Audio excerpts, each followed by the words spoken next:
আমন্ত্রণ দীপ্ত সংবাদে আপনাদের সাথে আছি আমি ইয়াসমিন সুমনা।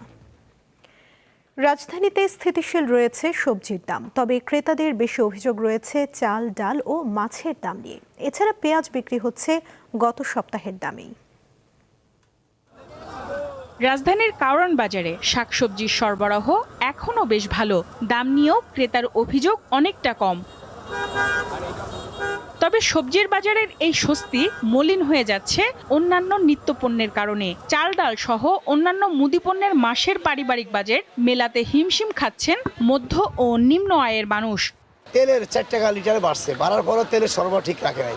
4-5টা কোম্পানি তেল দিত, 1টা বা 2টা কোম্পানি তেল দিচ্ছে, তাও অ্যাভেলেবেল না। সবজির দাম মোটামুটি কম আছে বর্তমানে বাজারে। আপনার এই যে করলা 60 টাকা, 50 টাকা, পটল 40 টাকা, বেগুন 60 টাকা।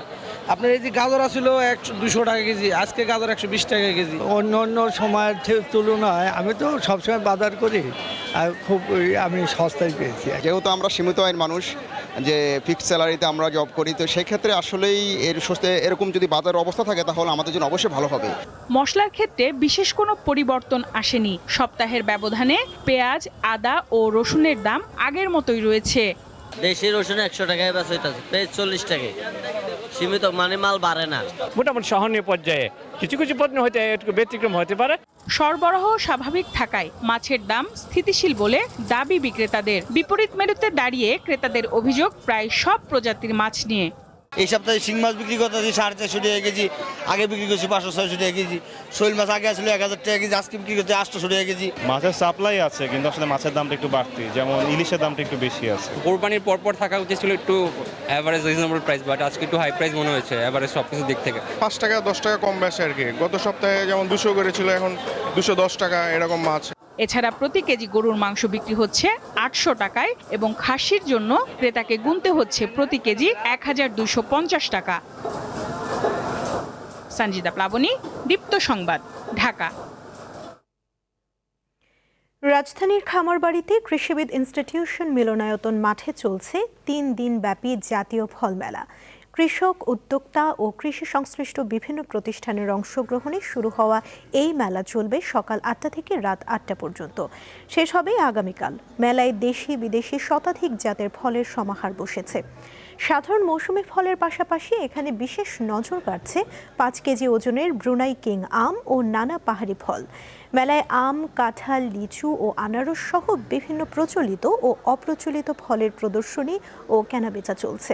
ফলের পাশাপাশি মধু, মাশরুম ও অন্যান্য কৃষি পণ্যও মিলছে এখানে। দর্শনার্থীরা নিরাপদ ফল কেনার পাশাপাশি ফল চাষ ও সংরক্ষণের আধুনিক প্রযুক্তির সম্পর্কেও তথ্য জানতে পারছেন। দেশীয় ফলের বৈচিত্র্য উপভোগ করতে মেলা প্রাঙ্গণে ভিড় করছেন শত শত মানুষ।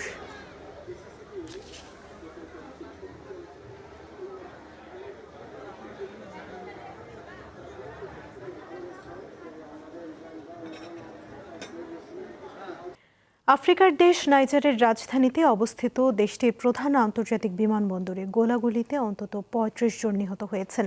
তাদের মধ্যে 22 জন হামলাকারী ও 11 জন সেনা সদস্য রয়েছেন। স্থানীয় সময় বৃহস্পতিবার ভোরে এই হামলা হয়। এই বিমানবন্দরটি সামরিক ঘাঁটি হিসেবেও ব্যবহৃত হয়। 5 মাসেরও কম সময়ের মধ্যে বিমানবন্দরটিতে দ্বিতীয়বারের মতো বড় ধরনের হামলার ঘটনা ঘটল। বিবিসির খবরে বলা হয়, আল কায়েদার আঞ্চলিক শাখা জামায়াত নুসরাত আল ইসলাম ওয়াল মুসলিমিন হামলার দায় স্বীকার করেছে।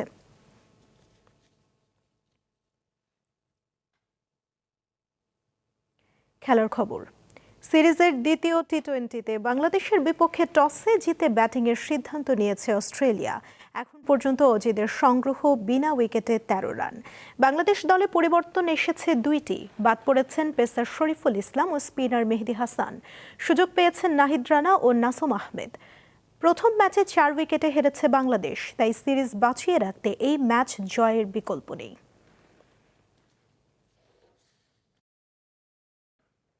এই ছিল এখনকার মতো। পরবর্তী সংবাদ বিকেল 5টায় দেখার আমন্ত্রণ রইল। এছাড়া আরও তথ্য পেতে যুক্ত থাকুন দীপ্ত ডিজিটাল প্ল্যাটফর্মের সাথে। ধন্যবাদ সবাইকে।